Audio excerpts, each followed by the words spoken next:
Ako nga pala si Lando. Ang ikukwento kong ito ay totoong karanasan namin ng nakakabata kong kapatid na si Leo sa gubat.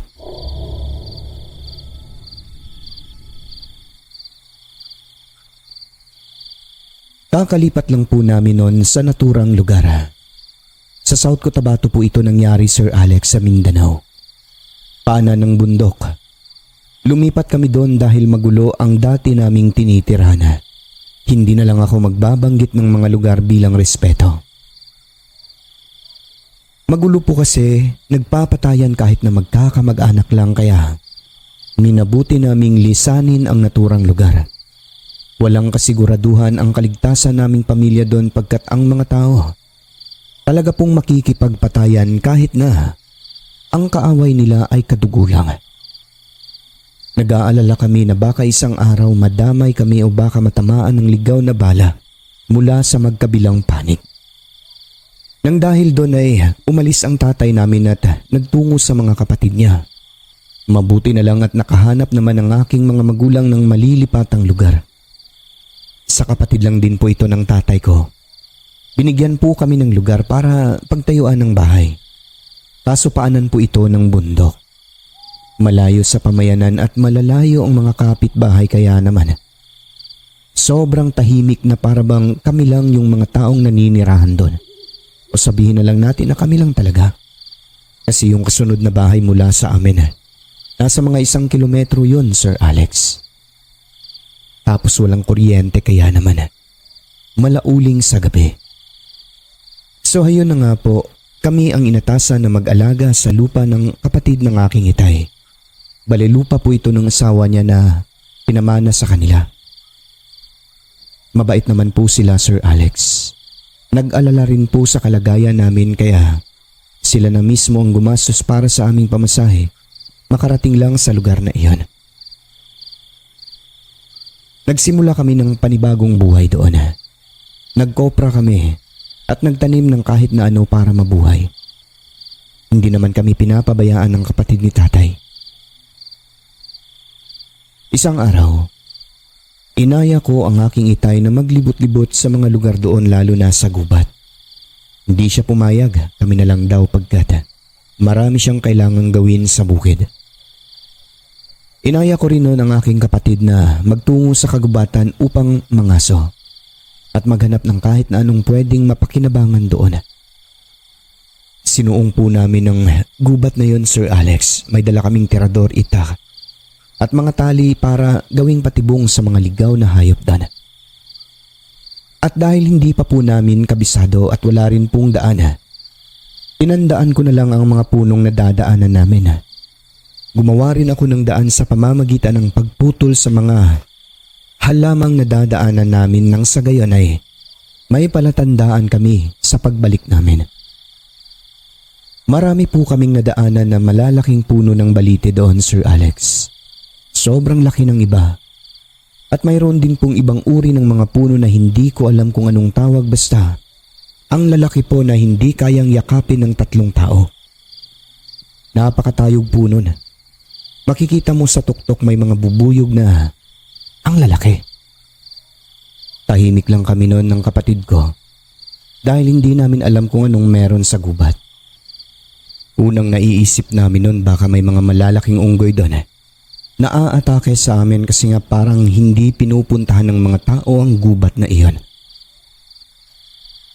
Sa aming paglalakad, Sir Alex, ay nakarating kami sa isang ilog na sobrang linis ng tubig. Pero hindi kami makatawid noon pagkat napakalalim pala nito. Noong lumusong ang kapatid ko ay bigla na lang siyang nagtalon-talon dahil may parang tumusok daw sa kanyang mga paa. Pagtingin namin, isa palang linta na dumikit. Medyo mahirap din pala tanggalin ang linta kapag nakakagat na ito sa paa mo. Pero natanggal din naman namin sa pamamagitan ng itak na dala ng kapatid ko.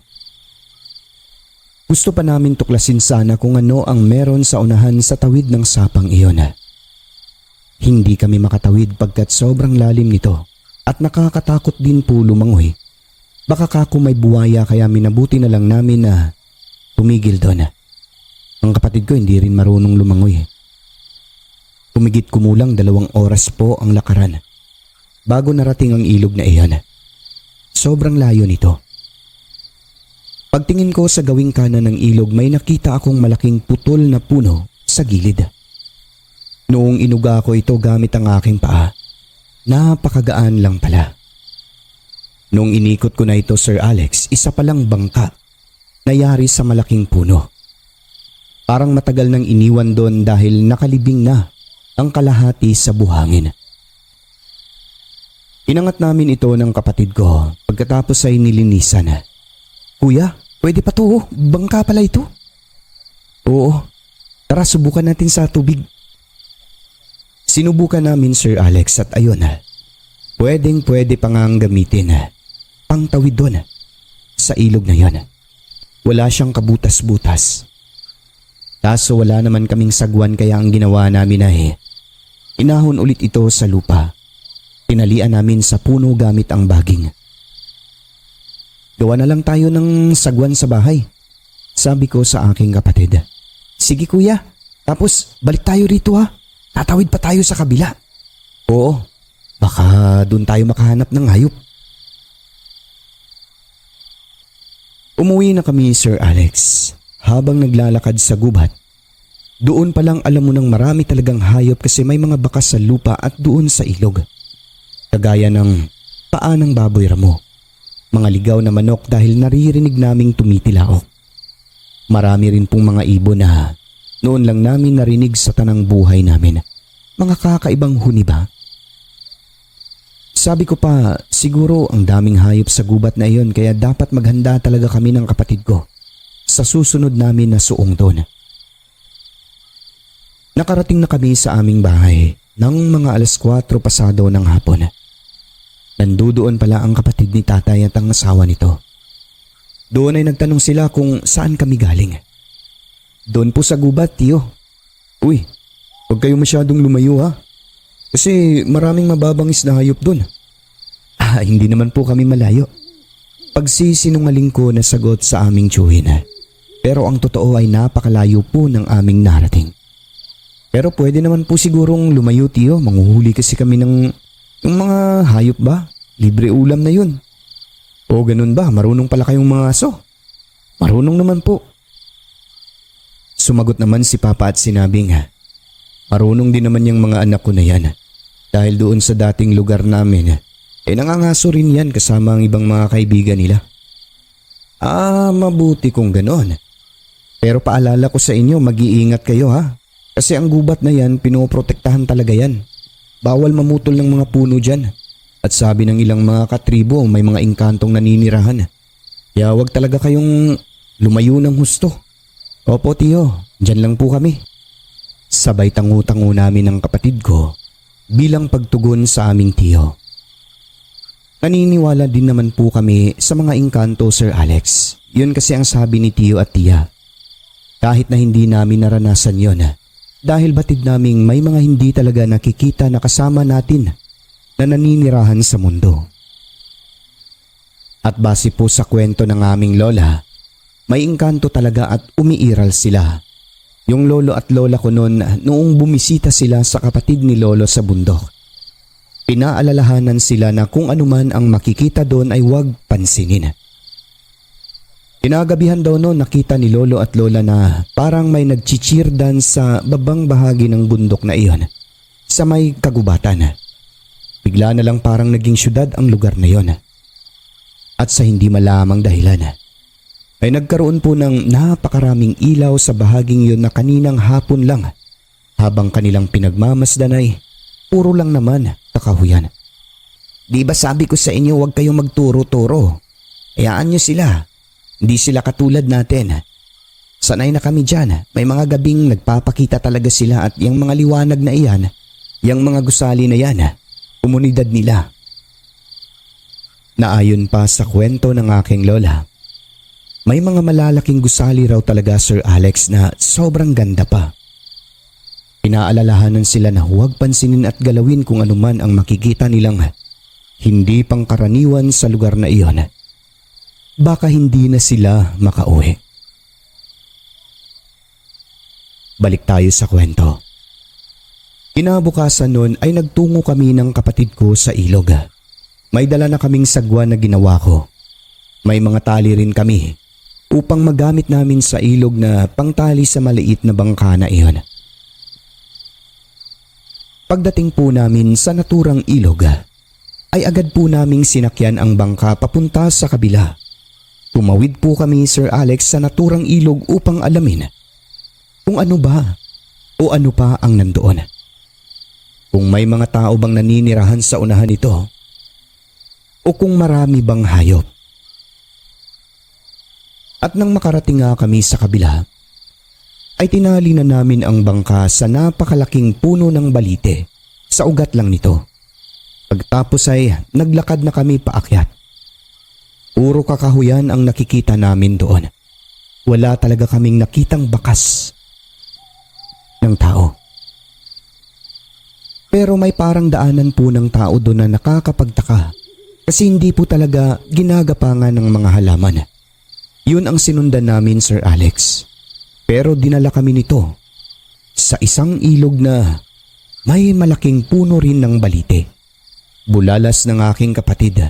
Hala, dalawa palang ilog dito, kuya? Sagot ko naman, baka umikot lang yan. Pero magkamukhang kamukha, may puno rin ng balite. Kaya nga tatawid ba tayo, kuya? Paano tayo tatawid, wala tayong bangka? Balikan natin, total magaan lang naman yun. Tama, no? O sige, tara. Dali-dali kaming bumalik.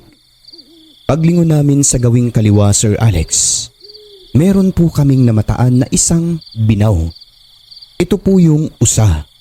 Pero ang nakakapagtaka pa, kulay puti siya. Nakatayo lamang ito at nakatingin sa amin. Kakaiba. Dahil parang kumikintab ang kanyang mga mata. Hindi kami nakagalaw, Sir Alex. Kakaiba kasi. At pareho kami nang nasa isip ng aking kapatid. Huhulihin ang kakaibang usa na iyon. Dahan-dahan po namin itong nilapitan. Dahan-dahan din na naglakad ang usa palayo. Subalit hindi po ito tumatakbo na tila parang pinapasunod pa kami. Pagkalagpas niya sa malaking punong kahoy ay nagtaka kami, bigla na lang po itong naglaho. Hinanap namin. Wala na. Dito na kami kinabahan. Dahil sa unahan ay may nakita po kaming puting tao na may suot na mahabang puting kasuotan. Sobrang linis niya at makintab. Nakatitig sa amin, Sir Alex, at kagaya ng usa. Parang kumikinang din ang kanyang mga mata. Kuya, alis na tayo rito. Wika ng kapatid ko na halatang natatakot. Pero sa totoo lang, maging ako ay kinakabahan na rin ng mga sandali na yon pagkat ang nasa isip namin ng kapatid ko, isa po itong engkanto sa gubat. Dali-dali na po kaming umalis pero paglingon ulit namin sa puting taong iyon na mahaba ang buhok na puti rin. Naging puting usa. Kuya! Sigaw ng kapatid ko. Natakot at tumakbo na kaming pareho, Sir Alex, papunta sa ilog kung saan namin iniwan ang bangka. Ngunit pagdating doon, wala na po ang bangka. Kuya! Nasaan na po yung bangka? Dito lang yun kanina Nakatali dito. Kaya nga po Pero baka hindi dito. Baka sa kabila yun. Kuya! Uminahon ka, kapatid ko. Baka nandun sa kabila, tara. Bumalik kami sa dinaanan namin kanina. Hanggang sa napagtanto namin na ang dalawang ilog na yon magkamukhang magkamukha at parang pinagitnaan kami. Parehong-pareho talaga na may puno ng balite sa tabi na may malaking ugat kung saan namin tinali ang bangka. Kuya, naengkanto na yata tayo Uminahon ka lang, kapatid ko. Tara, balik tayo. Bumalik tayo sa kabila. Baka hindi dito. Naglakad na naman kami. Sinubukan naming hanapin ang bangka, Sir Alex, at yung puno ng balite. kung saan namin tinali at iniwan ang bangka. Ngunit sa bawat ikot namin doon kami dinadala ng aming mga paa sa tabi ng ilog kung saan may malaking puno ng balite. Ilang ulit kaming umaalis doon. Nagpaikot-ikot na pero ganun pa rin. Doon pa rin ang bagsak namin. Ang ginawa ko para malaman kung nagpaikot-ikot lang ba talaga kami. Hinubad namin ang aming mga damit tapos sinabit ko ang maliit na tali doon malapit sa puno. Sabi ng matatanda, kung pinaglalaruan ka ng mga engkanto, baliktarin mo raw ang damit mo at malalaman mo na pinaglalaruan ka lang. Tapos malalaman mo rin ang tamang daan, ngunit hindi po yun nangyari sa amin, Sir Alex. Yung purpose naman po ng tali na iniwan namin ay upang malaman kung doon pa rin ba talaga ang bagsak namin sa may punong iyon. At yun na nga po, dali-dali na kaming umalis ng kapatid ko. Subalit nagpaikot-ikot lang kami doon. Kahit anong gawin namin, hindi kami nakakalabas o nakakalayo. Doon pa rin ang bagsak namin sa puno ng balite. Malapit na po lumubog ang araw noon. Pinakabahan na kami ng kapatid ko, Sir Alex, na baka hindi na kami makauwi sa aming bahay. Naiiyak na rin ang kapatid ko noon kasi walang bangka. Paano kami makatawid? Hindi marunong lumangoy ang kapatid ko at hindi rin naman pwedeng basta ko na lang siya iwanan doon. Ang ginawa ko po, kinausap ko ang kapatid ko na manalangin kami ng taimtim sa Panginoon. Tinawag namin ang ating Diyos, Sir Alex. Nagdasal kami. Sa maniwala po kayo o hindi, parang himala. Bigla na lang may nahulog sa tubig. Tapos yung para bang may gumagalaw ng malakas. Dali-dali na namin itong tinungo. At pagtingin namin sa gawing tubig, maniwala man po kayo o hindi, nandoon na ang bangka na nakatali sa malaking ugat ng puno ng balite. Kuya, ayan ang bangka oh. Salamat sa Diyos. Dali, alis na tayo. Pero kuya, may bayawak. May bayawak na nakapatong oh. Hayaan mo yan, aalis yan. Tara na. Dali-dali ko nang hinila ang bangka, Sir Alex, at sumakay na kami ng kapatid ko. Yung bayawak naman papunta pa lang kami ay tumalo na ito sa tubig at nawala. Sobrang pasalamat namin sa bayawak. Pagkat parang siya po yung gumawa ng paraan upang makaalis kami doon. Para bang inuuga niya ang bangka noon, Sir Alex. Hindi namin alam saan ito galing at paano siya nakasakay sa aming bangka. Pero ang nasa isip namin, ang bayawak po na yun ang instrumento ng Panginoon upang makaalis kami sa lugar na iyon. So ayun na nga po, dali-dali na kaming sumakay at habang sumasagwan kami ng mabilis, ay may narinig kaming malamig na boses. Napalingon kami ng kapatid ko. Sobrang nangilabot. Takot na takot. Pagkat paglingon namin, nandun lang sa gilid ng malaking puno ng balite, ang usa na kulay puti na nakatingin sa amin. At eto pa, noong nakatawid na kami sa ilog ay nalaman namin na gabi na. Madilim na, Sir Alex. Talagang nakakapagtaka at hindi po namin maipaliwanag ang nangyari. Tanghali pa lang kami nang umalis ng bahay. Pero bakit madilim na agad? Isa lamang po ang ibig sabihin nun. Pinaglalaruan kami ng engkanto. Hanggang sa nakasalubong namin ang aming tatay na may dalang sulo at itak. Nag-alala na pala sila ni nanay dahil ilang oras na kaming nawala. Hindi kami makapaniwala. Parang ang bilis po ng oras. Parang isang oras lang kaming paikot-ikot sa kakahuyan nun eh. Ngunit ang tagal na pala. Ilang oras na pala kaming nagpaikot-ikot doon. Sa aming karanasan na iyon, Sir Alex, ito po'y patunay lamang na totoo ang mga engkanto. Maging kami, hindi talaga makapaniwala eh. Hindi lang tayo ang naninirahan sa mundong ito kundi may iba pa na hindi lang po natin nakikita. Sila ang mga engkanto. Kadalasan ay nakatira po sila sa mga lugar na hindi matao. Ang mundong ito sadyang punong-puno ng kababalagan. May lugar din po talaga sila na para sa kanila. May iba naman nakikihalubilo sa mga tao.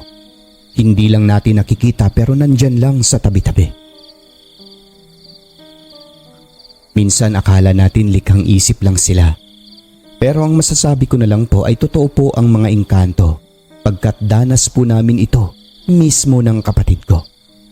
Hindi lang engkanto, meron din po mga aswang at may ibabahagi rin po ako sa susunod niyan.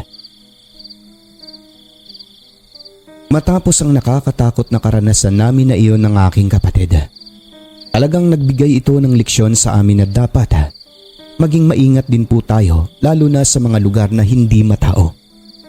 At magmula po noon, natakot na din kami ng kapatid ko. Hindi na po kami bumalik sa gubat sa kabundukan na iyon. Sa banda kung saan ikalawang ilog.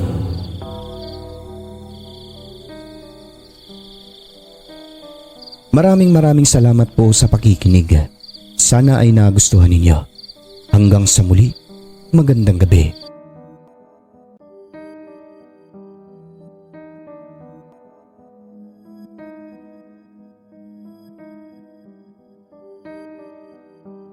Tawagin mo na lang po ako sa pangalang Lano. Ito'y kwento po ng aking nanay Asing noong mga panahong dalagita pa siya sa lugar nila.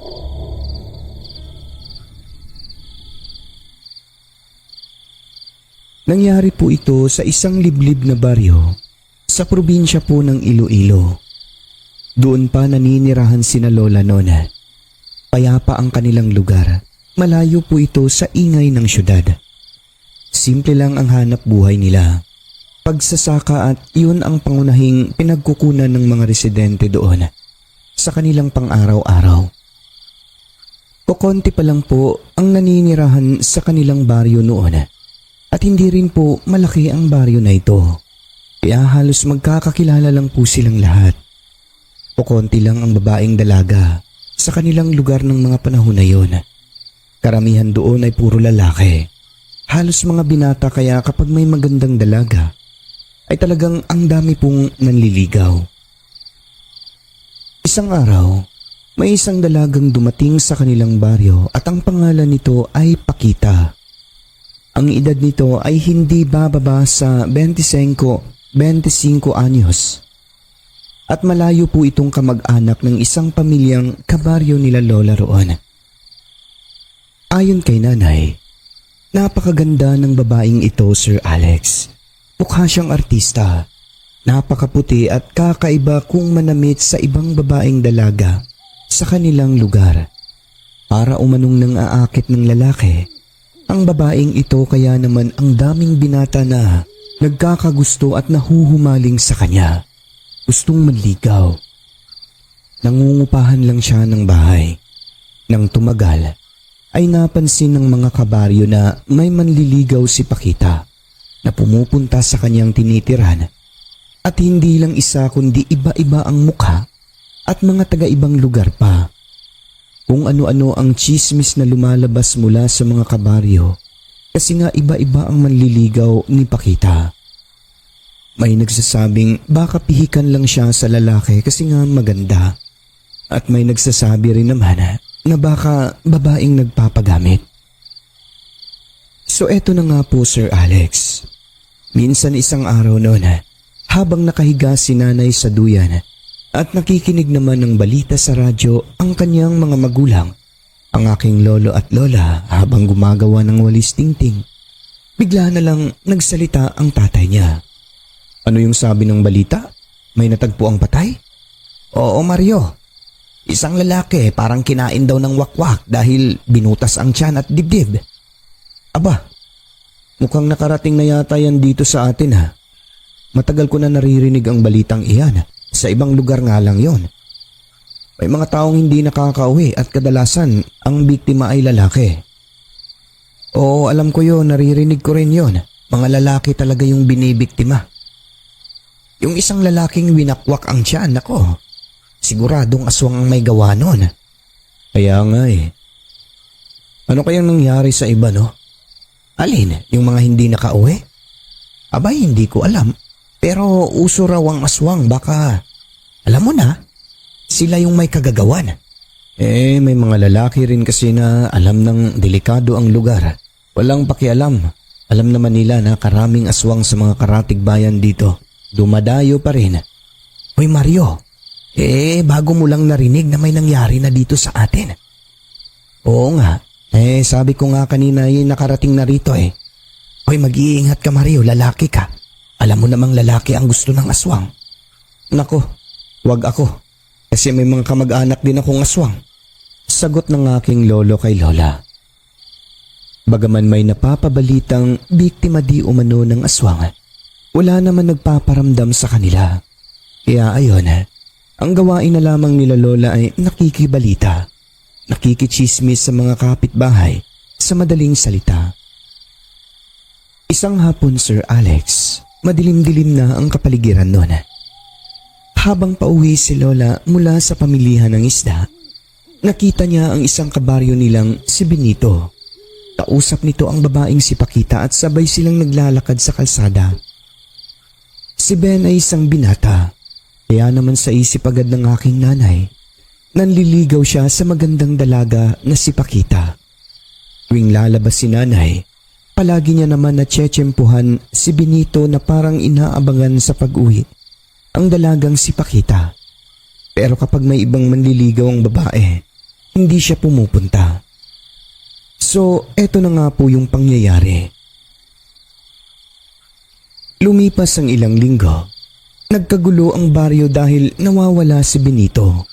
Hinanap ito ng pamilya niya, ngunit hindi na talaga nakita.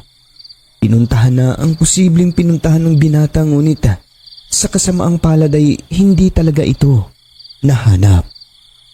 Nang dahil doon ay nagpatulong na sa mga kabarangay. Ngunit bigo pa rin po silang lahat, Sir Alex, noon. Nagulantang din si Pakita kasi ayon sa kanya ay minsan pumupunta sa bahay niya si Benito. At kaya siya nag-aalala ay dahil kabaryo lang din at napapalapit na rin siya sa lalaki. Kaya naaawa raw siya rito. Sana kaya si Benito? Tanong pa niya sa mga kapitbahay. Di ba Pakita nandiligaw yun sa'yo si Benito? Oo, nagpapahiwatig pero sinabihan ko yun na hanggang kaibigan lang talaga kami. Baka nagtampo yun kasi hindi mo sinagot.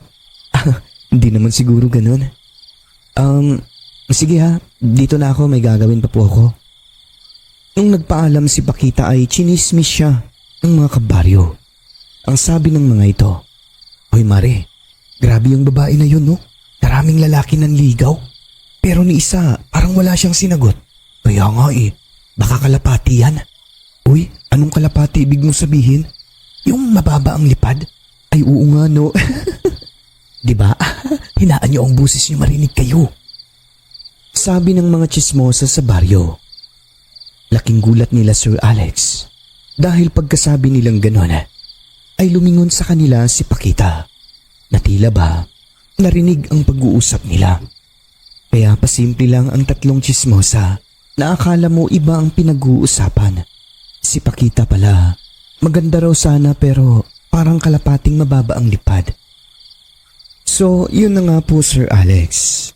Ang ipinagtataka pa ng mga kaanak ni Benito, hindi ugali ng lalaki na yun na umalis sa kanila ng ilang araw nang hindi man lang nagpapaalam. Kaya kinutuban sila ng masama na baka may nangyari na dito na hindi kaaya-aya. Lumipas na lang ang ilang linggo noon, kakahanap talagang wala po silang napala. Hindi po nila nakita ang binata. Kaya walang nagawa ang mga magulang nito o ang pamilya, kundi maghintay na lang sa pag-asang isang araw ay magpapakita rin sa kanila si Benito. Nagpakita nga naman siya Sir Alex pero sa panaginip na lang. Sa personal, wala na talaga. Pagkalipas ng ilang buwan noon, may isa na naman kabaryong lalaking binata na bigla na lang naglaho. Tulad ni Benito, ay hindi na rin po ito nagpakita sa kanyang pamilya. Isa rin po itong lalaki na minsang nangligaw kay Pakita. Hanggang sa may isa pang naglaho. Itong lalaking ito taga-kabilang barangay naman. Nang dahil po dito, Sir Alex, naalarma na ang mga tao, lalo na ang mga kalalakihan, dahil naniniwala sila na may mga taong nangingidnap sa mga lalaki. Na baka may mga sindikatong bumibili tapos kinukuha lang yung importanteng lamang loob sa katawan ng tao upang ibenta naman sa black market.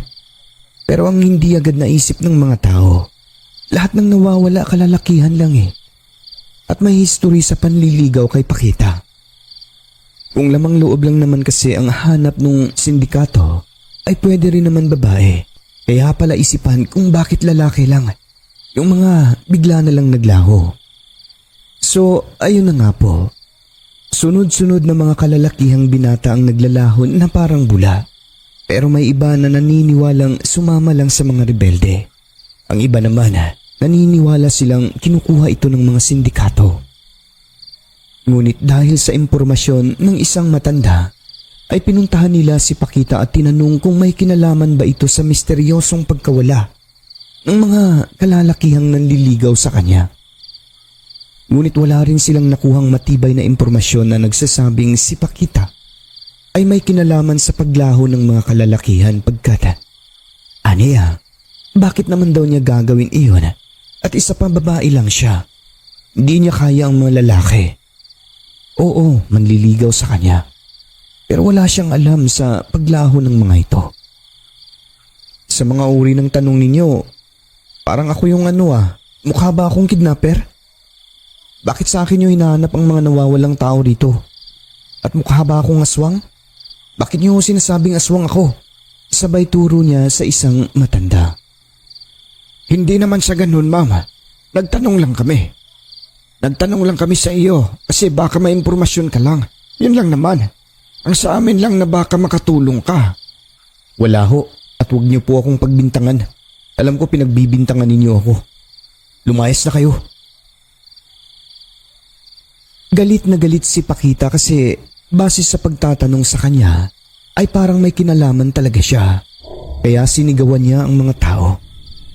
Matapos noon, Sir Alex, ayon kay nanay, bigla na lang lumipat ng tirahan si Pakita sa kabilang barangay. Dahil na rin sa may mga tao talagang nagdududa sa kanya. Pero nalaman nila, pinalipat ito ng mismong kamag-anak niya. Pinapaalis sa kadahilan ng ayaw nilang pati sila ay madamay. Ngunit ang kamag-anak ni Pakita tila ba may alam. Kaya nila pinalaya si Pakita. Subalit dahil siguro ayaw nilang madamay kaya tumahimik na lamang sila. Subalit nagkataon naman na ang nilipatan ni Pakitang lugar ay lugar ng tiyuhin ni nanay. Kaya nalalaman pa rin nila ang tungkol kay Pakita noon. Isang araw ay nagkwento ang tiyuhin ni nanay na sa kanilang barangay daw ay may isang magandang babae na iba't iba ang lalaking nanliligaw. Ang tinutukoy pala nito ay si Pakita mismo. Makikita niya ngayong gabi, iba ang lalaki, bukas iba naman ang mukha. Mukhang kilala namin yung tinutukoy mong babae ha. Galing yun dito sa baryo namin. Pakita ba ang pangalan? Oo, yun nga, eksakto. Pakita.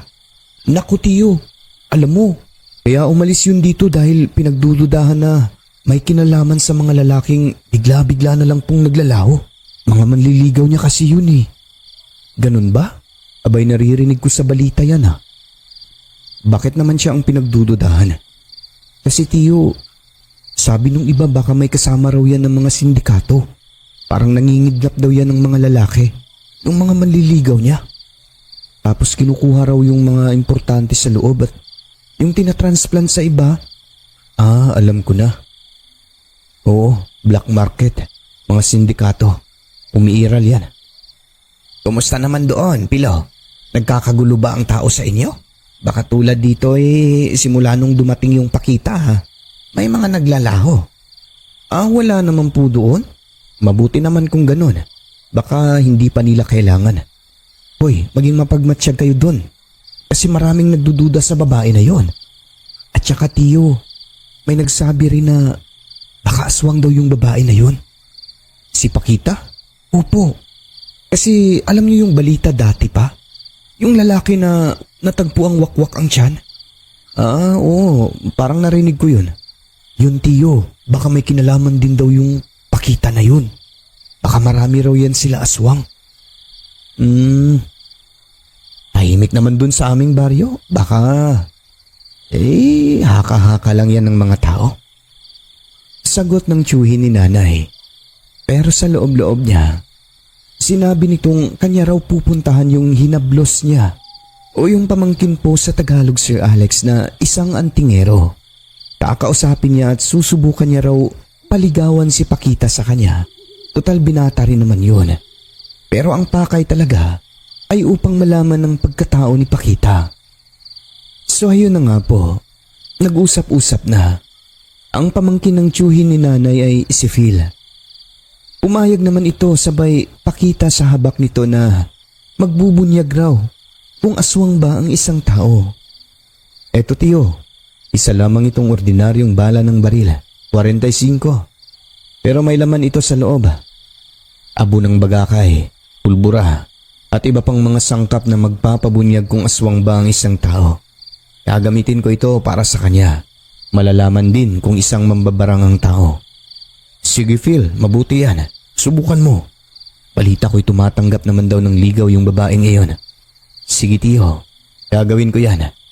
Sagot ni Phil sa kanyang tiyuhin.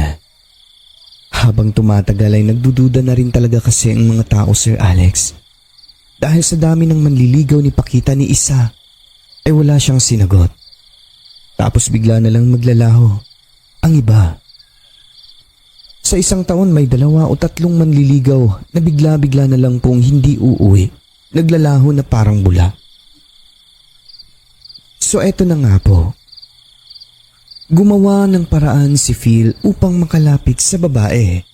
Natsyempo niya itong nasa tindahan kaya nagpakilala siya.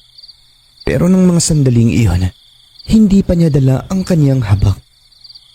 Nung magkausap sila, sinabihan siya na magpunta lang sa tinitirahan ng babae na yon kaya wala nang sinayang na oras si Phil. Pagpatak ng 6:00 ng gabi, ay agad niya po itong pinuntahan. Dala na niya ang habak na bala ng 45 baril. Noong nag-uusap na sila ng malapitan, dito na po unti-unting nabubunyag ang katotohanan. Buking agad sa batang antingero si Pakita. Paano kasi Sir Alex? Nakikita niya ang reaksyon nito na sobra ang pangangati.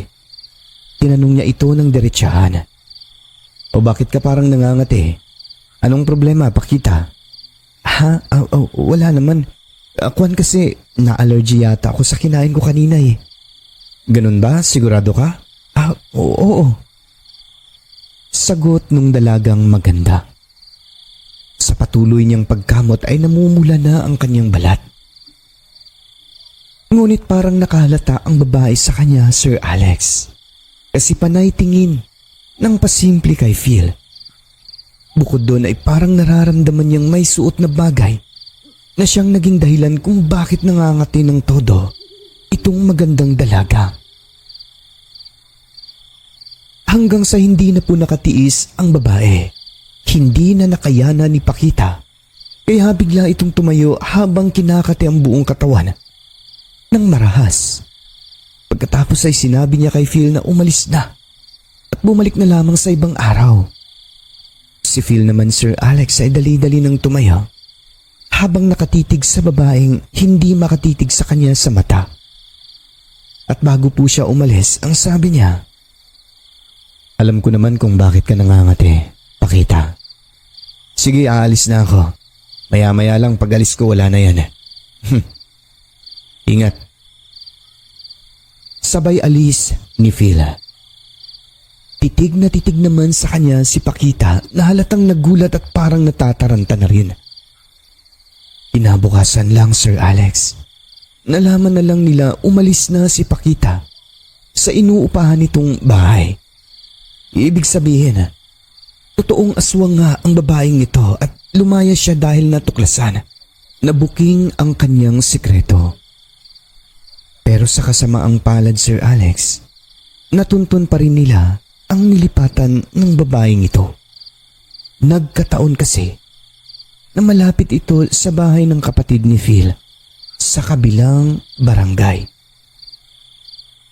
Tama ka nga, Tio. Aswang nga yung Pakita na sinasabi mo. Grabe ang ganda niya. Pero aswang. Grabe ang pangangati niya nung nagkausap kami.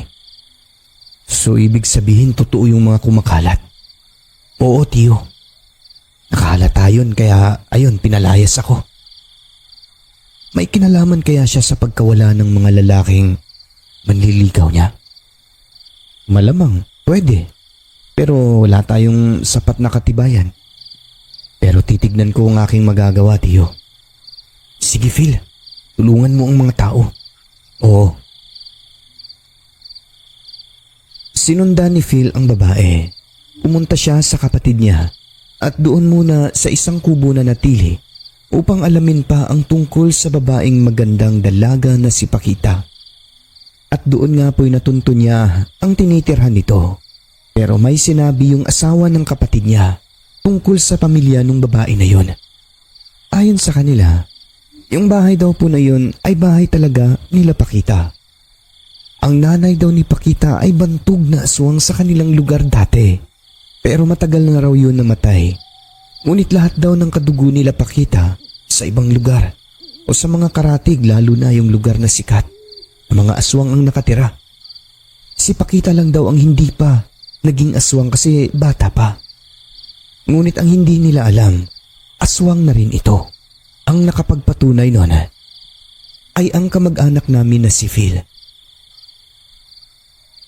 At yun na nga po, bumalik si Pakita doon. Isang gabi pinuntahan ni Phil ang bahay nito ng pasikreto. Gumamit siya ng kaalaman upang hindi siya mahalata, kaalamang espiritual na kanyang natutunan sa pagiging antingero. At yun na nga po, nakita niya si Pakita na nagluluto sa dapog. Pinagmamasdan niya lang ito. Sabi na lamang ni Phil, nagluluto rin pala ang mga aswang. Magmula nun, Sir Alex, palagi niya nang sinusundan si Pakita. Pasikreto, hindi nahahalata.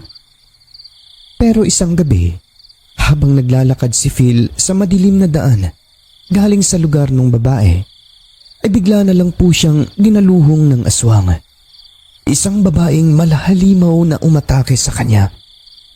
Kaso dahil itong si Phil ay may kargadang dala at marami rin pong alam, ay hindi po siya napaano sa pag-atake na yon. Napangibabawan niya ang aswang. Ilang ulit niya po itong nasaksak gamit ang kanyang patalim. Hanggang sa natalo niya po ito. At dito niya nakilala, walang iba kundi si Pakita nga. Ang mga gamit niyang patalim ay may mga kargadang orasyon. Kaya nang hina talaga ang aswang. Ang ginawa niya, kasi nga tumakbo na ang aswang pagkat hindi na nakayanan ang lakas at bilis ni Phil. Ang ginawa ng antingero ay inunahan niya ang bahay nito. Pagdating doon, walang tao, naunahan niya ang aswang. Ibig sabihin tama ang hinala niya, si Pakita nga ang kanyang naengkwentro. Dumiretso siya sa kusina at binaliktad niya ang mga panggatong doon sa dapog ng aswang. May mga nilagay rin siya at binaon sa silong. Alam niyo po ang nangyari, Sir Alex. Hindi nakapasok ang aswang sa bahay nito. Hindi nakapasok si Pakita hanggang sa sumikat na lamang ang araw. Natagpuan na lamang po ito ng mga tao na patay na, hindi kalayuan sa bahay niya. Labis ang pasalamat ng mga tao simula nung namatay ang salot na ito. At mula nung mamatay si Pakita, ay naglaho rin po yung mga lalaking bigla-bigla na lang pong naglalaho. So ibig sabihin ay may koneksyon po talaga siya. Naniniwala ang karamihan na itong si Pakita ay may mga kasamahan pang aswang. Baka mga kamag-anak niya sa baryo na puro aswang ang nakatira. na baka yung mga lalaking nawawala, dinadagit daw ng mga kauri nito at dinadala sa lugar nila, na lahat ng nakatira ay mga aswang. Na baka doon daw pinagkakarne ang mga taong ito dahil hindi raw po natagpuan yung mga tao na yon. At yun na nga po, Sir Alex, nang dahil kay Phil ay naglaho yung mga kinatatakutan ng tao. Maraming alam ang kamag-anak namin ng pangkontra sa aswang. Isa na po rito ay yung gamit niyang habak na pangungkat umano sa tunay na pagkatao ng nasa harap mo, tulad ni Pakita. Matindi raw yung sangkap niya na yon. Pero kahit bronze lang na yung bala ng 45 baril o kahit anong bala pa yan, lagyan lang daw ng pulbura at abo ng bagakay, pwedeng-pwede na raw yun na pangkati sa mga aswang. Subukan niyo po mga listener dito. Pag mangangati ang mga kaharap niyo, dapat na kayong umiwas. Baka sa kanila kayo mapahamak. So yun na nga po, dahil kay Phil, ay tuluyan pong naungkat ang katotohanan. Simple lang ang kanyang ginawa. Bala lang ng 45 ang katapat.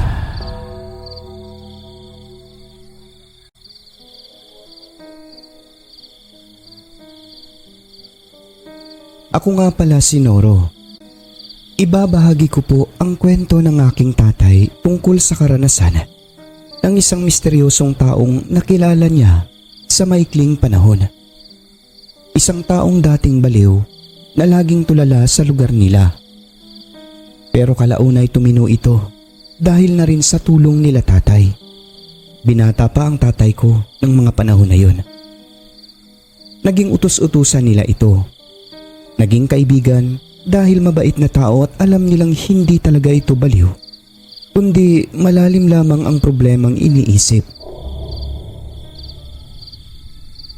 Noong minsang nag-inuman po sila, ay dito nagkwento ang taong ito ng malagim na karanasan nilang mag-asawa sa kamay ng aswang. Ganito po nagsimula ang kwento. Sa isang isla na matatagpuan sa Kabisayaan, may mag-asawang tahimik na naninirahan. Tawagin na lang po natin sila sa mga pangalang Jason at ang asawa naman nito na si Joy. Si Jason ay isang mangingisda. Pareho silang bagong salta sa naturang isla ng kanyang asawa. Pareho rin po silang walang pamilya. Nag-iisa na lang sa buhay si Joy noon. Yun po ang pagkakaalam ni Jason dito. Hanggang sa nagsama na nga po sila at nagtayo ng maliit na tahanan sa gitna ng isla. Ang islang ito po, Sir Alex, sa Kabisayaan ay kukonti pa lang ang nakatira nung mga panahon na yon. At karamihan po, mga dayo lang din sa lugar na mga mangingisda. Simple lamang po ang pamumuhay ng mag-asawa. Si Jason ay nangingisda habang si Joy ay nasa bahay lang. Sa unang ilang buwan sa paninirahan nila roon ay maayos naman po ang naging takbo ng buhay nila. Tahimik at napakapayapa naman po ang araw at gabi. Isang araw, may dumaan na lalaki sa tapat. Patingin-tingin ito sa kanilang tahanan. Nang tumagal, ay napapansin po ni Joy na palagi itong padaan-daan sa tapat at patingin-tingin sa direksyon ng bahay nila. Sinabi ito ni Joy sa kanyang mister. Ang sagot naman nito, baka taga dito lang yun. Sige lang, alamin ko kung taga saan yung tao na yun. Inalam nga po ni Jason sa pamamagitan ng pag-ikot-ikot at pagtanong-tanong sa mga taong nasasalubong niya sa lugar na iyon. Ang sagot sa kanya, dayo rin yung tao na iyon na naninirahan mag-isa sa gitna ng kakahuyan. Baka isang mangingisda rin daw. Pag-uwi ni Jason sa kanila, agad niyang sinabi sa kanyang asawa na huwag mag-alala dahil hindi masamang tao yung nakikita niyang dumadaan sa tapat nila. Tapat po ng bahay nila. Isa lamang itong ordinaryong mangingisda na tulad niya. Kabaryo lang natin yun, mahal, kaya huwag ka mag-alala. Ah, ganun ba? Kasi baka masamang tao kaya nag-alala ako. O ngayon na alam mo na, huwag ka nang mag-alala. Magmula noon ay hindi na nag-aalala si Joy. Pero palagi niyang nakikita na kapag natapat sa bahay nila yung lalaki na yun at kapag lalabas siya, Sir Alex, ay paamoy-amoy raw ito na para bang hayop na may hinahanap na masarap na pagkain. Pero wala lang yun kay Joy, hindi niya pinansin. Dahil alam niyang taga roon lang. Dahil yun ang sabi ng kanyang mister. Hindi nga lang kabisado ng lahat kasi nga dayo lang din po sa lugar yung tao na iyon. Isang pagkakataon, Sir Alex, bigla na lang sumama ang pakiramdam ni Joy. Lalo na kapag umaga. Nawawalan siya ng ganang kumain at gusto niya lagi na nakahiga na lang. Nang dahil doon, tumawid sila sa kabilang isla upang ipatingin si Joy dahil nanghihina na ito. Ang sabi naman sa kanila ng doktor na tumingin sa kanya, bumili ng pregnancy test at doon, nalaman na nagdadalang tao na pala si Joy. Sobrang saya ng mag-asawa dahil sa wakas ay magkakaroon na po sila ng panganay na anak. Nang dahil dito ay doble kayod ang lalaki sa trabaho nitong pangingisda. Nag-iipon siya nang sa gayon pagdating ng panganganak ni Joy ay may magagamit silang pera.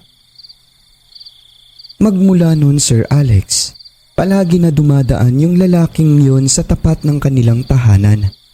Humihinto talaga ito at laging nakatingin sa gawing bahay nilang mag-asawa. At tuwing gabi, mayroon pong bumibisita sa kanila. Isang hindi matukoy na nilalang na nakapatong sa kanilang bubong tuwing gabi. Minsan nasa paligid ito paikot-ikot.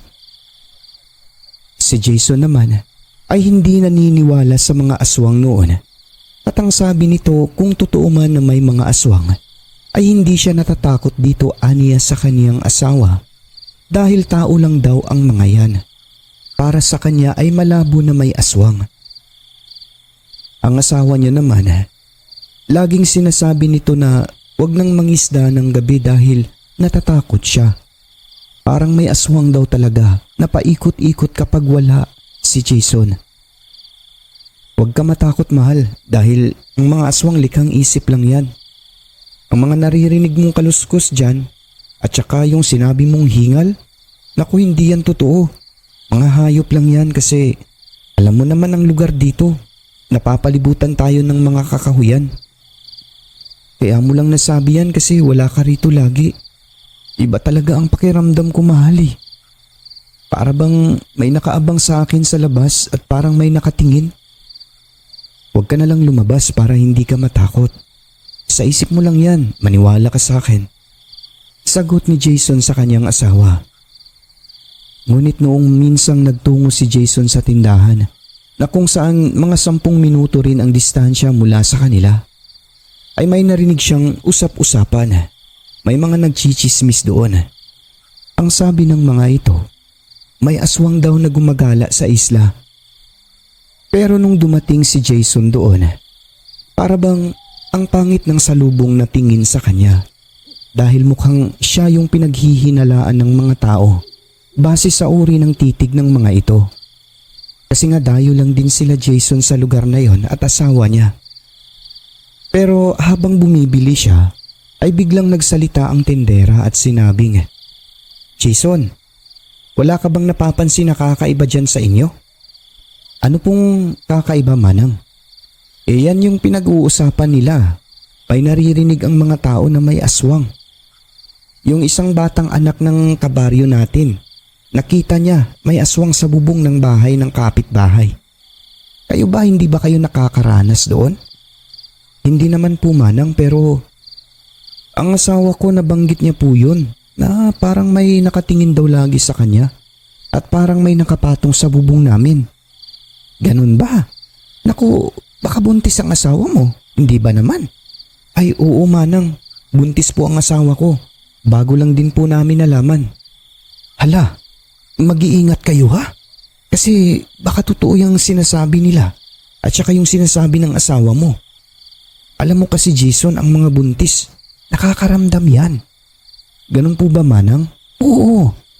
Huwag ka pang ngiti-ngiti dyan. May tanong po ako sa inyo, Manang. O ano yun? Tunay po ba talaga ang mga aswang? Kung ako ang tatanungin mo, naku, matanda na ako sa mundong ito. Naniniwala ako sa mga aswang. Noong maliit pa ako, inaswang din ako. Yan ang kwento ng nanay ko. Nakadumog yun ng aking lolo. May sasabihin ako sa iyo, Jason. Ano po yun, Manang? Alam mo ba na ang mga aswang takot sa tanso? O kaya yung bala ng baril, meron ka ba nun? Naku, wala po, Manang eh. Oy, ang payo ko sa inyo, ikaw magpagawa ka ng tansong kutsilyo. Matatakot ang mga aswang doon. Ganun po ba, Manang? Pero bakit naman sila matatakot? Kasi yung tansong patalim, pag nasugatan mo yan sila, gamit yun, ay hindi maghihilom ang sugat nila. Talaga po ba, Manang? Oo, totoo yan. Sige po, maraming salamat po sa impormasyon nyo. Basta subukan mo lang, Dong. Wala naman mawawala, di ba? Proteksyon nyo lang dyan. Dalawa lang kayo ng asawa mo at malayo kayo sa mga kapitbahay. Sige po, Manang. Sinunod niya ang payo ng tindera, Sir Alex. Pero bago niya napagawa ang tansong kutsilyo, ay talagang nakaranas din po si Jason ng mga bagay na nag-uudyok sa kanya na may aswang. Paano kasi isang beses noong nasa dalampasigan siya, ay may anino sa ibabaw niya na parang pinaglalaruan siya. Parang ibon lang ito na lumalapit sa kanyang ulo, pero malaking nilalang. Nang dahil doon ay agad siyang nagpagawa ng tansong kutsilyo at dala niya po yun lagi tuwing magpapalaot siya ng gabi. Minsan, parang may sumusunod daw talaga sa kanya habang siya'y naglalakad sa dilim. Noong medyo malaki na ang tiyan ni Joy, mahigit 4 na buwan na ito, dito na po mas tumindi ang pagpaparamdam ng aswang. Tapos yung lalaking padaan-daan sa kanila, mas lalo po itong nagpapakita ng kahina-hinalang kilos pagkat sa isang araw po, Sir Alex, 3 beses na itong padaan-daan sa tapat ng kanilang tahanan at lagi itong may inaamoy na parabang natatakam ito. At simula noon, nagre-reklamo na rin si Joy dahil sumasakit ang tiyan niya at naninigas kapag may maramdaman siyang kakaibang presensya na lagi niyang sinasabi na aswang sa paligid ng bahay nila. Na kung may mapupuntahan lang daw siya na pamilya, aalis talaga siya sa naturang lugar dahil natatakot na siya. Wala po kasi siyang kasama tuwing mangisda ang kanyang asawa.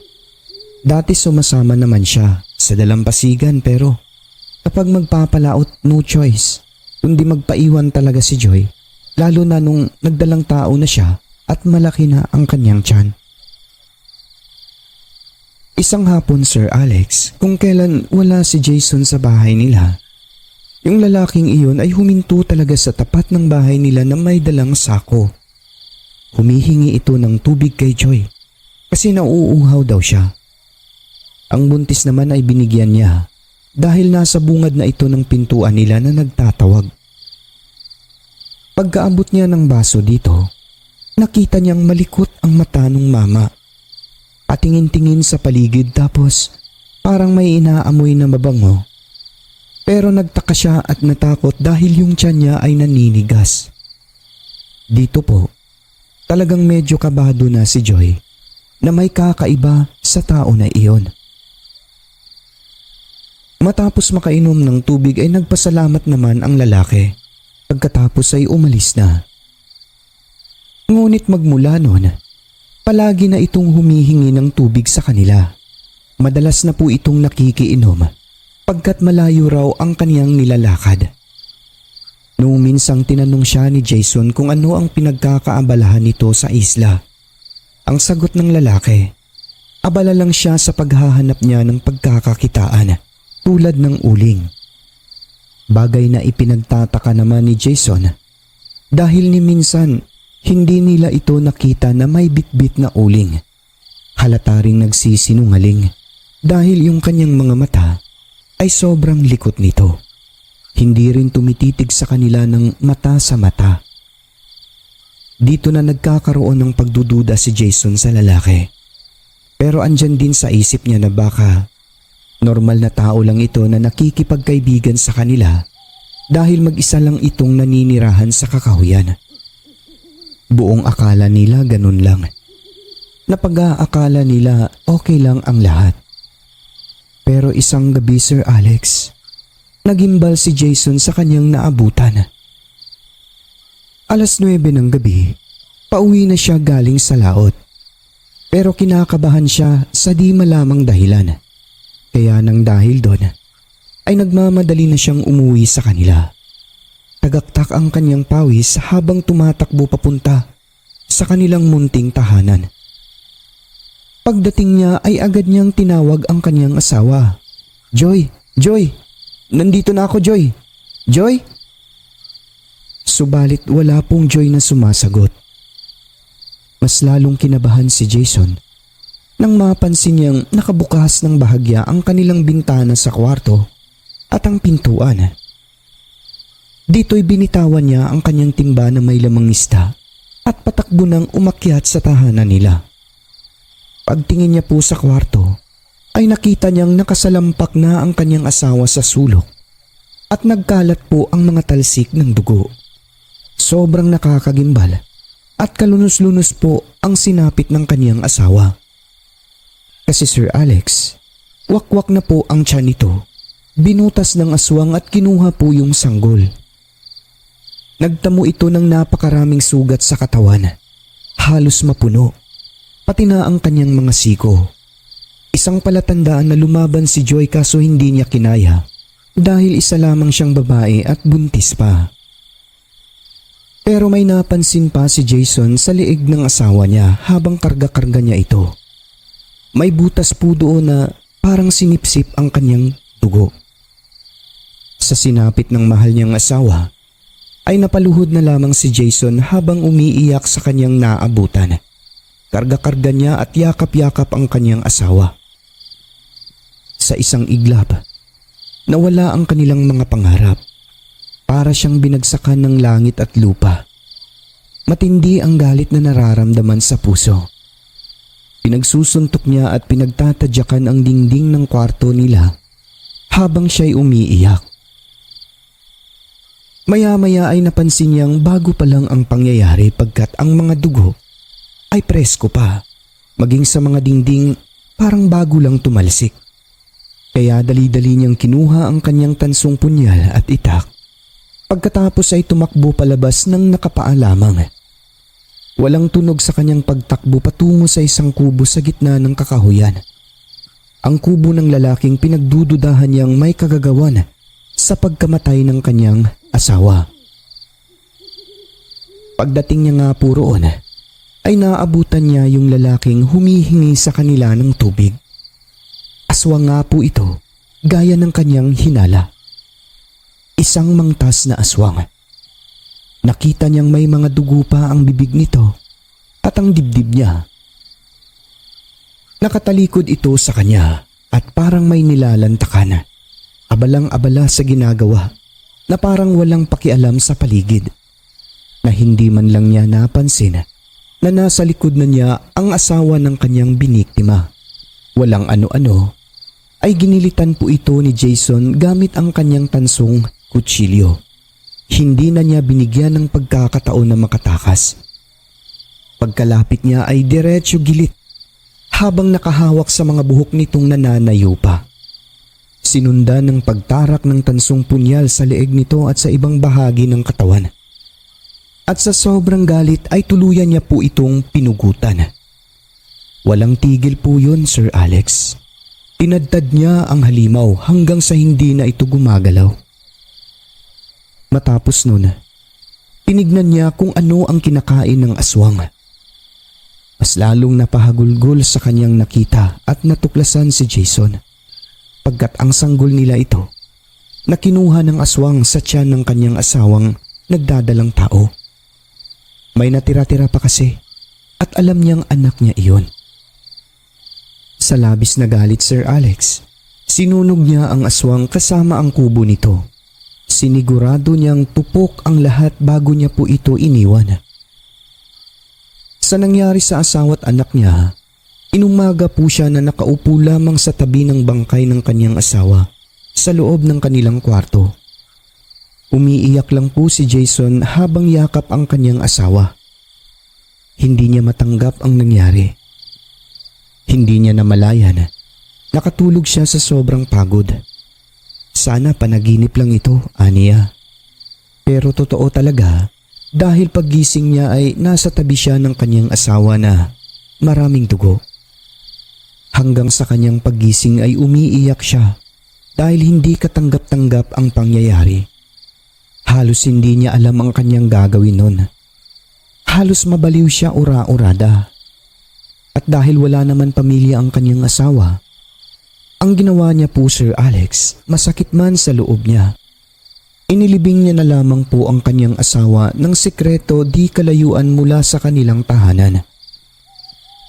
At habang tinatabunan ng hukay, walang tigil sa pag-iyak at pagpatak ng kanyang luha.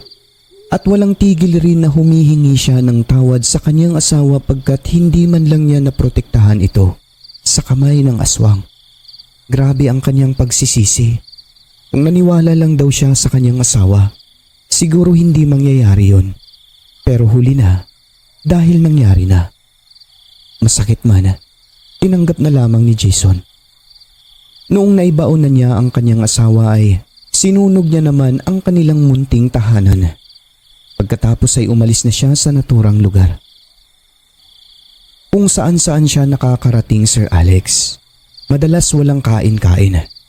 Hanggang sa napadpad siya sa Mindanao. Matagal na panahon siya nagdusa bago nakasimula ng panibagong buhay. Talagang dumaan siya sa matinding depresyon na hindi naranasan ng ninuman.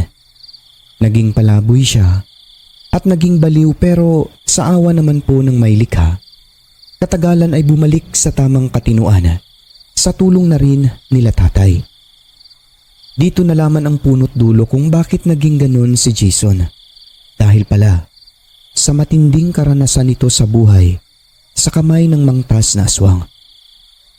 Sa umpisa, hindi pa nga naniniwala si tatay sa mga kwento nito kasi nga dumaan si Jason sa pagiging baliw. Pero kalaunan, tuluyan silang nakumbinse na totoo ang mga kwento nito pagkat ipinakita pa niya ang punyal na ginamit niya sa pagpaslang sa masamang aswang.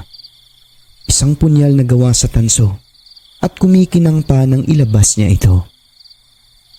At yun na nga po, walang sino man ang nakaalam sa dinanas ni Jason.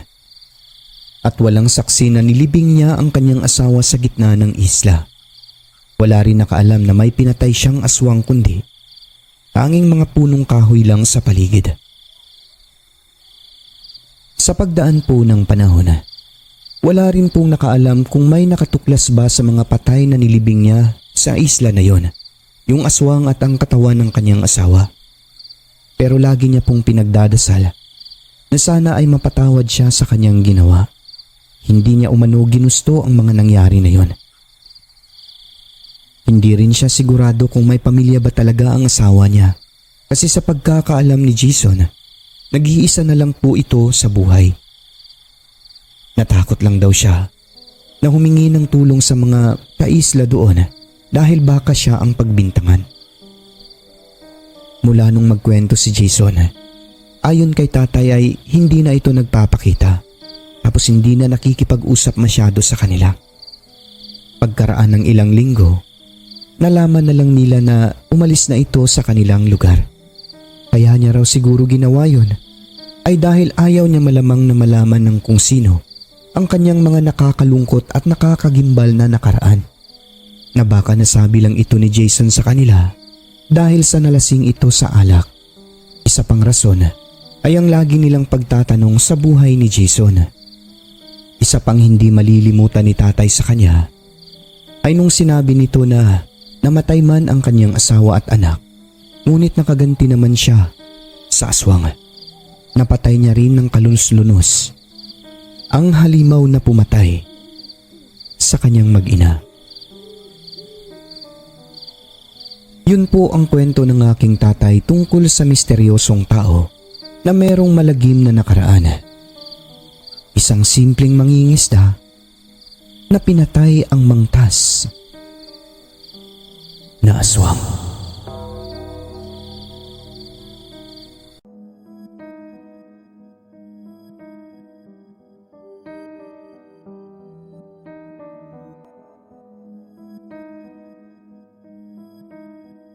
Ako po si Dolora.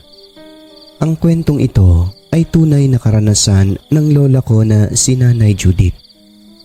Walang eksaktong taon dahil napakatagal na po nitong nangyari.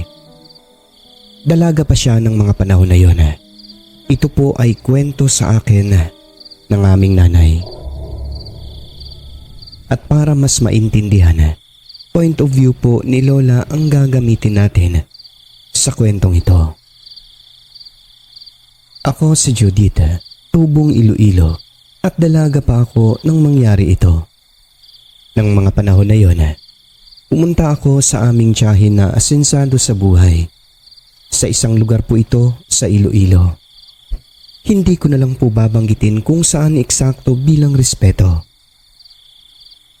Nagpunta ako roon upang magtrabaho. All around ang trabaho ko. Marami kasing negosyo ang tiyahin ko. At tulong na rin po ito sa akin upang makapagpatuloy sa pag-aaral sa mga susunod na pasukan. Nag-iipon ako ng pera kasi nga hindi ako nakapag-enroll. Wala na akong poproblemahin sa kanila dahil libre na po lahat. Mabait kasi ang aking tiyuhin at tiyahin na talagang parang anak din ang turing nila sa akin. At gano'n na nga, may farm ang tiyahin ko. Malawak na kanyugan ito. At may imbakan ng mga kopra. Bukod sa sariling tanim ng mga nyog, bumibili rin po sila ng mga kopra. Doon ako tumira. May bahay kasi sila doon na malaki. Palagi rin nandoon ang amo ko. Minsan ako lang mag-isang naiiwan. Sa tuwing aalis si Tia, sinasama ako sa mga lakad nila. Nang sa gayon ay maging familiar sa mga lugar-lugar na kanilang pinupuntahan. Mahilig sila sa farm, kaya mayroon silang mga lupain. Sa mga unang araw ko sa lugar, ay normal naman ang lahat. Puro trabaho lang. Minsan nakatunganga nga lang Iniiwan na lang ako sa bahay para magbantay. Minsan nakakabagot doon. Ngunit sa pagdaan ng ilang araw, may mga gabing nakakaramdam ako ng takot lalo na kapag ako lang mag-isa. Dahil pakiramdam ko ay may tao na naninilip sa akin sa kwarto. Hindi ko alam kung tao ba yun o kung ano. Naririnig kong may mga kumakaluskos. May isang pagkakataon parang narinig ko ang hingal ng isang tao. Hindi ko rin alam kung tao ba o kung ano. Saglit lang naman ito. Ganun pa man ay tiwala naman ako na hindi makapasok ang kung sino man na nasa labas. Dahil bato naman ang bahay nila Tia at mayroon naman po silang gwardya. Yun nga lang malayo ito. Pero kapag nandyan na sina Tia at Tio, tapos yung pinsan kong babae na anak nila, hindi ko na naririnig yung mga kakaibang ingay na naririnig ko sa gabi. Lumipas pa ang mga araw. Naging kaibigan ko po yung isang tauhan nila Tia doon na ang pangalan ay si Edmond. Wala kasi akong makakausap doon kaya siya lang at lagi po kaming nagkukwentuhan. Nang tumagal, nararamdaman ko na nagpapahiwatig ang taong ito sa akin. Paano kasi? Lagi siyang lumalapit kapag wala sina Tio at Tia. Nakikipagkwentuhan. Ganun lang sa umpisa. Aniya nakakabagot din daw sa kubo niya. Katagalan, may dala na siyang kung ano-anong pagkain para sa amin dalawa. Natuwa naman ako kasi nga mabait ang taong ito. Ikaw ba naman dalhan ng pagkain? Ang bilis ng takbo ng oras ng mga panahon na yon. Hindi ko na malayan. Unti-unti na pala akong nahuhulog kay Edmond. Lagi niyang bukang bibig noon sa tuwing isasama ako ng amo namin. Nalulungkot daw siya dahil wala na naman ako. Ako na may hindi lang nagpapahalata, ngunit pareho kami ng nararamdaman sa tuwing sinasama ako ni Tia. Isang gabi, wala ang aking tiyahin noon, mag-isa lang ako sa bahay. Niyaya ako ni Edmond na sabay kaming kumain sa kanyang kubo. Nagluto raw siya ng masarap na ulam. Agad ko naman itong pinaunlakan. Nakakahiya mang sabihin sa inyo pero kinikilig-kilig pa ako na sumagot na oo. Pinaunlakan ko ang paanyaya ni Edmond. Nakakalungkot din kasi ang lugar doon. Lalo na mag-isa lang ako noon. Sobrang tahimik. Wala kang makakausap na kapitbahay. Mabuti nga at nakilala ko si Edmond. Nagtungo na kami sa kanyang kubo. Habang kumakain noon, napapansin ko na palagi siyang nakatitig sa akin. Pagkatapos ng hapunan, ay nagkwentuhan kami saglit bago bumalik sa bahay. Sabi ko sa kanya, kinakailangan kong bumalik agad dahil baka bigla na lang babalik si Tia. Yun kasi ang bili niya bago sila umalis. Isang pagkakataon, habang nagkukwentuhan kami noon sa ilalim ng kanyugan, nagtanong si Edmond sa akin, "Totoo ba na magkamag-anak kayo ng amo natin?" Oo Edmond. Pinsan siya ng nanay ko, yung babae, si Tia. Mayaman din siguro kayo no? Ha? Hindi totoo yan. Sa tingin mo pupunta ako rito kung mayaman kami? Sa tingin mo magiging katulong ako kung mayaman kami? Mahirap lang ang pamilya namin, Edmond. Ang dami namin. Kaya eto, kailangan kong huminto ng pag-aaral. Inuna yung mga kapatid ko. Ganun ba? O sige bukas na lang ulit tayo mag-usap. Sandali. Bakit? May sasabihin sana ako sa'yo, Judith. Ano yun? Matagal ko nang tinatago ito. Ngayon magpapakapal na ako sa iyo. Gusto ko lang sabihin na matagal na kitang gusto, Judith. Pagkarinig ko sa sinabi niya, ewan ko ba, parang ang sarap sa pakiramdam yung mga lumalabas sa kanyang bibig. Sobrang sweet ni Edmond. Naramdaman ko ito noong minsang hinaplos niya ang aking noo. Ang bango-bango ng kanyang kamay. Simula nun hinahanap ko na yung pabango niya. Yung amoy ng katawan niya. Pagkatapos ay ang sarap sa pakiramdam. Yung mga lumalabas sa kanyang bibig. Sobrang lambing niya. Na kapag nagsasalita na siya ay parang kinikilig ako ng sobra. At yun na nga. Hindi na nagdalawang isip si Edmond na sabihin ang kung anong naramdaman niya para sa akin. Ako naman hindi ko alam kung bakit napauo ako. Sa hiling niyang sagutin ko na siya. Sinagot ko nang walang pag-aalinlangan si Edmond. Tapos tumakbo ako pabalik sa bahay. Magmula noon ay naging magkasintahan kaming dalawa. Kahit nasa bukid kami, walang araw na hindi kami naging masaya. Palagi kaming sabay kumakain ng tanghali o kaya'y hapunan. Depende na lang kung anong oras aalis si Tia. Nagkukulitan, pisil-pisil sa pisngi, mga tipikal na ginagawa ng magkasintahan. Sobrang saya ko talaga sa totoo lang. Tingin ko sa kanya ay sobrang gwapo na hindi ko na talaga bibitawan. Sa umpisa ay itinago namin ang aming relasyon.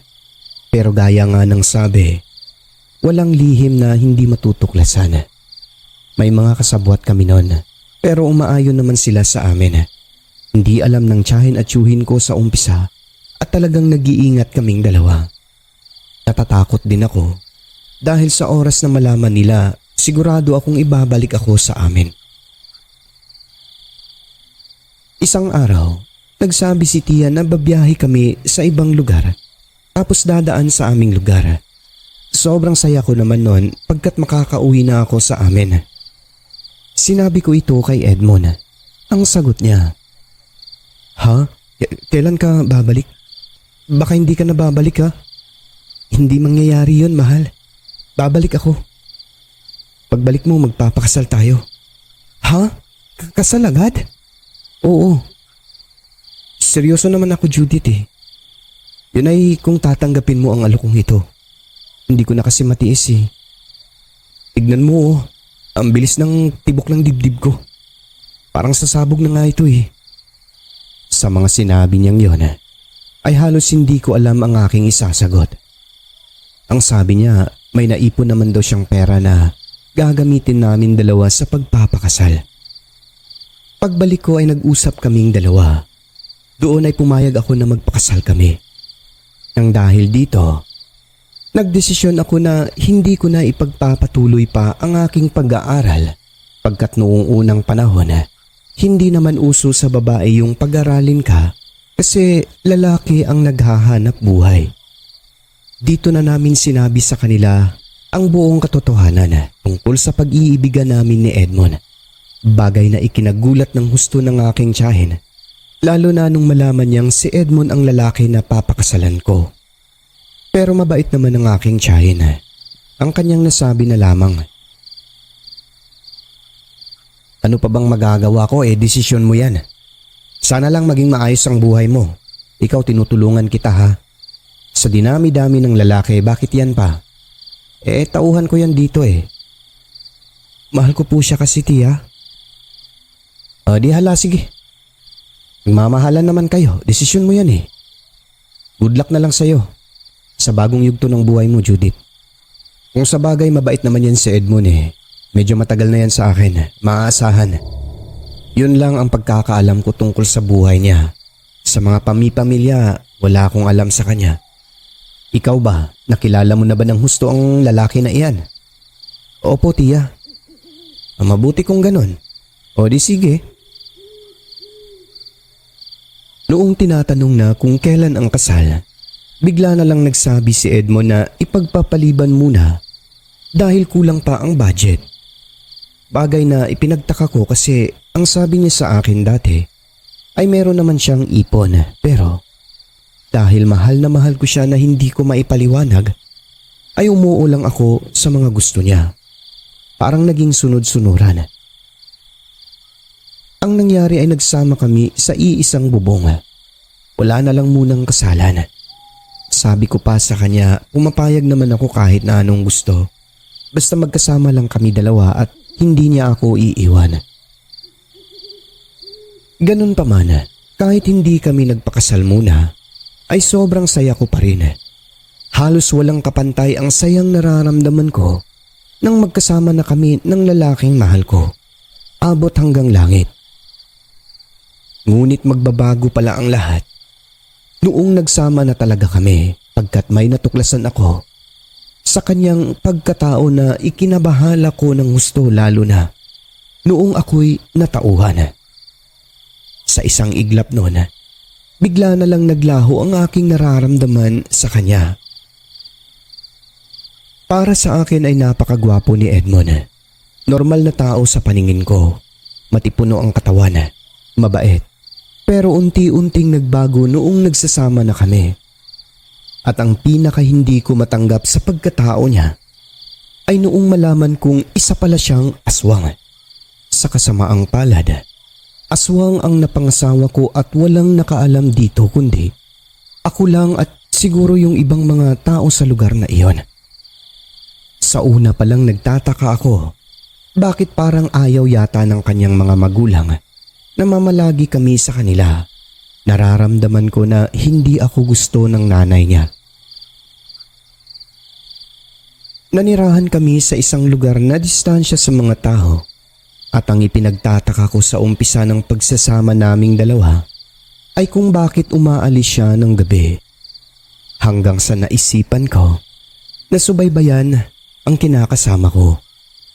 At yun ay nakumpirma ko nga na umaalis talaga siya ng hating gabi. Bumabalik mga 3:00 na ng madaling araw, minsan 2:00. Dumating sa punto na tinanong ko na siya kung saan siya pumupunta.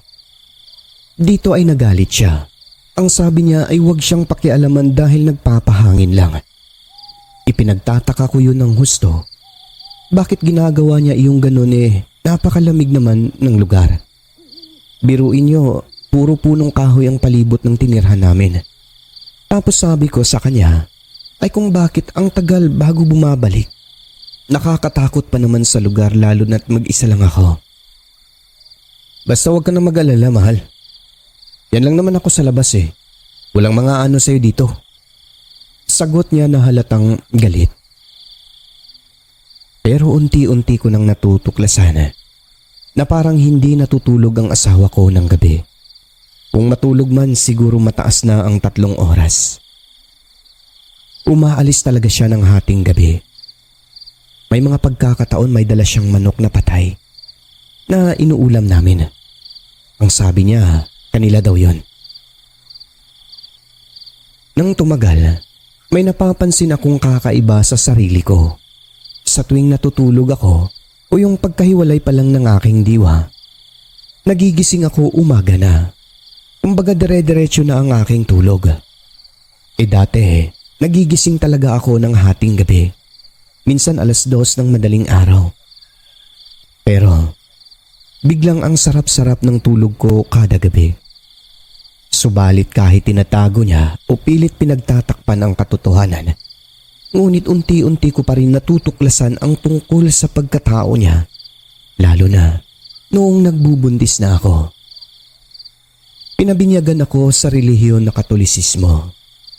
Simula nung nakakaramdam ako ng hindi maganda sa lugar na iyon, ay lagi na akong nagdadasal ng taimtim.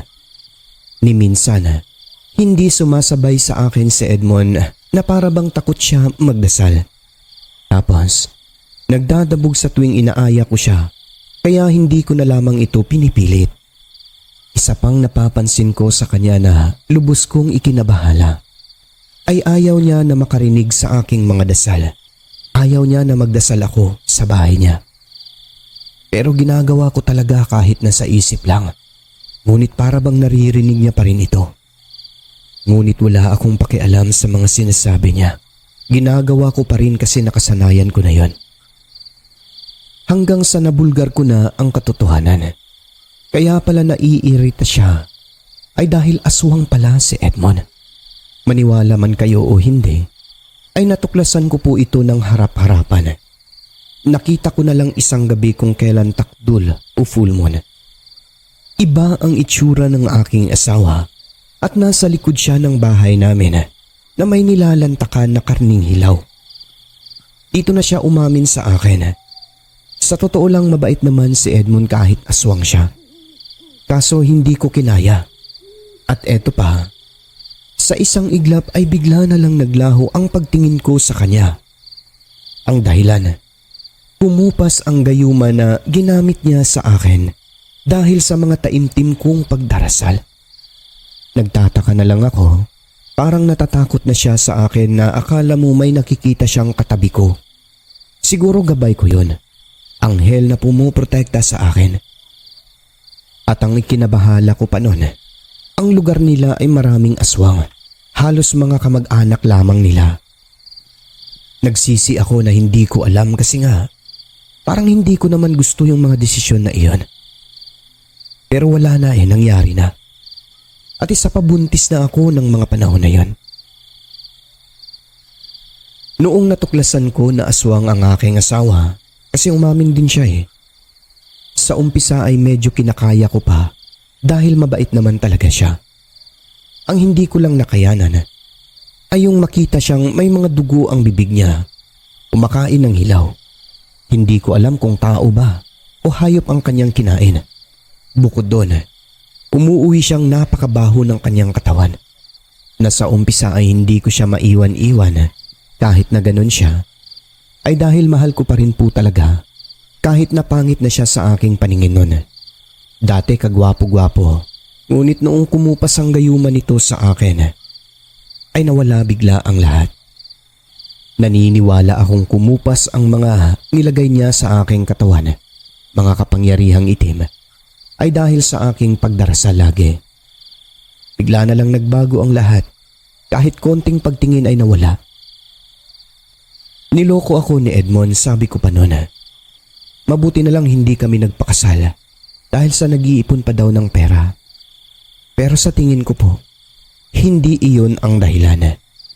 Ayaw niya lang talagang magpakasal dahil ayaw niya mabasbasan sa simbahan. Takot ang mga aswang sa sakramento ng simbahan. Ang tiyan ko noon ay nasa 4 na buwan na. May mga gabing nagagalit ang asawa ko. Naririnig ko na sinasabi niyang bakit kayo nandito sa labas. Asawa ko ito at magkakamag-anak tayo. Dito na ako unti-unting tinutubuan ng sobrang takot. Kasi alam ko na mga kamag-anak niya yung mga kinakausap niyang nagtatago sa labas. Mga aswang. Humingi ako ng proteksyon at gabay. Nanalangin lagi ng taimtim. Isang beses nakatulog ako sa pagdarasal. Parang may bumulong sa akin. Ang sabi niya, iwanan ko na ang lugar na yon at ang mister ko. Naalimpungatan ako sa boses na yon na sobrang lamig. Walang pagdadalawang isip. Ginawa ko iyon ng pasikreto. Habang nasa bukirin ang mister ko, umalis ako sa amin at ang tanging dala ko lamang ay pitaka at tigdadalawang damit. Pamasahi lang ang laman ng aking pitaka. Iniwan ko lahat ng mga gamit ko sa bahay namin para lang hindi ako mahalata ng mga kabaryo naming mga kamag-anak niya na mga aswang. Nilisan ko ang lugar at umuwi ako sa aming bayan. Iyak ako ng iyak pagdating sa amin doon. Akala nila sinasaktan ako o pinagbubuhatan ng kamay ng aking naging kinakasama. Niyakap naman ako ng aking nanay. Ang aking tatay galit na galit. Pupuntahan daw niya ang lalaki. Pumalma lamang sila noong sinabi ko sa kanila na hindi naman ako sinasaktan. Kaya ako umiiyak ay dahil aswang ang buong pamilya ng aking kinakasama. Lalo na si Edmond. Niyakap nila ako. Naawa sila sa kalagayan ko na buntis pa naman. Mabuti na lang daw at wala namang nangyari sa akin na masama. Lumipas ang mga gabi, nararamdaman ko ang presensya ng mister ko sa labas ng aming tahanan. Naramdaman kong sinundan niya ako hanggang sa aming lugar. Malayo ang bayan nila sa bayan namin. Pero kada gabi bumibisita si Edmond. Hindi lang siya dahil may kasama pang ibang aswang. Pati mga magulang ko ay nakaramdam. Kaya isang araw, pinuntahan ni tatay ang kanilang kilalang albularyo. Sa palibot ng aming tahanan ay may mga nilagay sila na pangkontra sa aswang na mula sa kalikasan. Mula noon, hindi na lumalapit sa aming tahanan ang mga aswang. Makalipas ang ilang araw, siguro hindi nakatiis ang aking kinakasamang si Edmond. Isang hapon, dumating siya sa amin at kaagad na tinawag ng aking tatay. Pinapapasok sa aming bakuran pero tumatanggi siya. Sa labas lang daw siya. Ibig sabihin ay hindi talaga siya makapasok dahil sa mga pangkontra sa palibot. Dito ay kinausap siya ng tatay ko at mga kamag-anakan namin. Galit na wika ni tatay, "Hindi na kami papayag na dalhin mo ang anak namin. Di ka naman asawa." "Pero buntis po siya sa anak namin." "O bakit hindi mo pinakasalan? Dahil takot ka sa simbahan? Totoo ba ang sinasabi ng anak ko? Isa ka bang aswang? Sumagot ka." "Bakit ayaw mong sumagot?" "Pasensya ka na pero kaming buong pamilya at magkakamag-anak dito ay hindi na kami papayag na ibalik sa iyo ang anak ko. Niloko mo siya. Ginayuma mo pa. Anong klaseng lalaki ka?" "Hindi naman po ako masama. Mahal na mahal ko po talaga si Judith." "Ayaw na niya sa iyo at makakaalis ka na." Wala nang nagawa si Edmond. Pero bago ito tuluyang lumisan ay tinawag ulit ng aking tatay at sinabihan na, "Hindi namin ipagkakait sa iyo ang iyong anak, Edmond. Pwede ka namang bumisita at magbigay ng sustento. Pero yan ay kung nais mo lang bilang ama. Ayaw lang namin na pagdating ng panahon, magiging katulad mo ang apo namin. Kaya pasensya ka na." Kung ayaw mo naman magbigay ng sustento, kaya naming buhayin ang apo ko. Babalik po ako para sa anak ko. Magbibigay po ako. Mabuti naman kung ganon. Sige na, makakaalis ka na. Wala nang nagawa si Edmond. Hindi niya nakuha ang kanyang gusto na ibalik kami sa lugar nila. Ayoko na rin sa kanya dahil ang pangit-pangit na ng tingin ko sa kanya. Ganon ang epekto ng gayuma.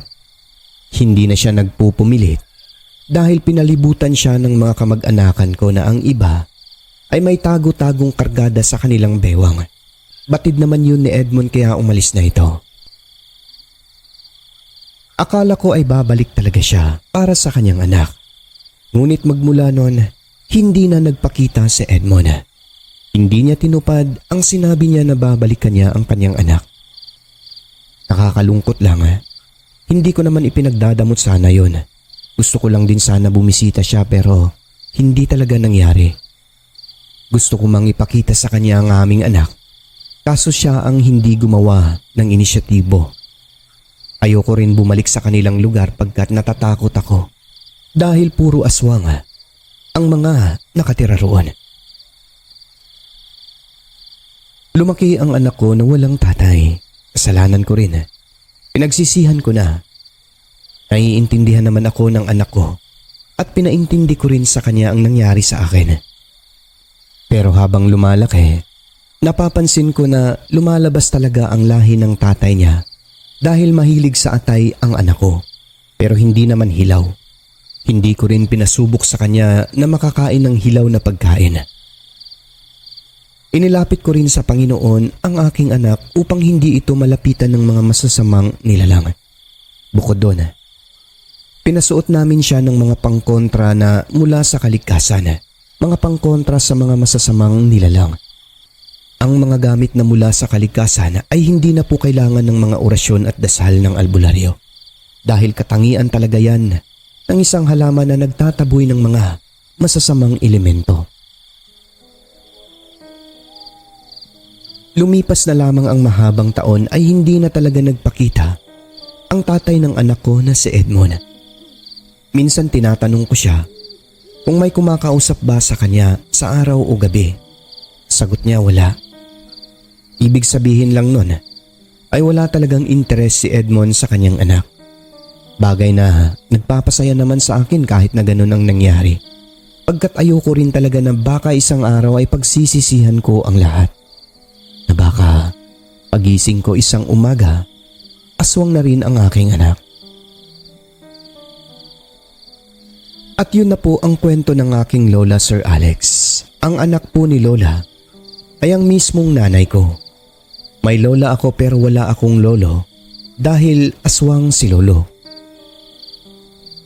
Ganun pa man ay naging masaya naman si nanay habang lumalaki. Sa tulong na rin ng mga taong nakapalibot sa kanya. Pero may mga pagkakataon na gusto niya rin talaga sanang makita ang kanyang tatay. Kaso, hindi nangyari. At lagi niyang sinasabi sa amin noon, nalulungkot siya pagkat bali-baliktarin man ang mundo. Hindi na raw mababago ang katotohanan na ang nanay ko ay isang anak ng aswang.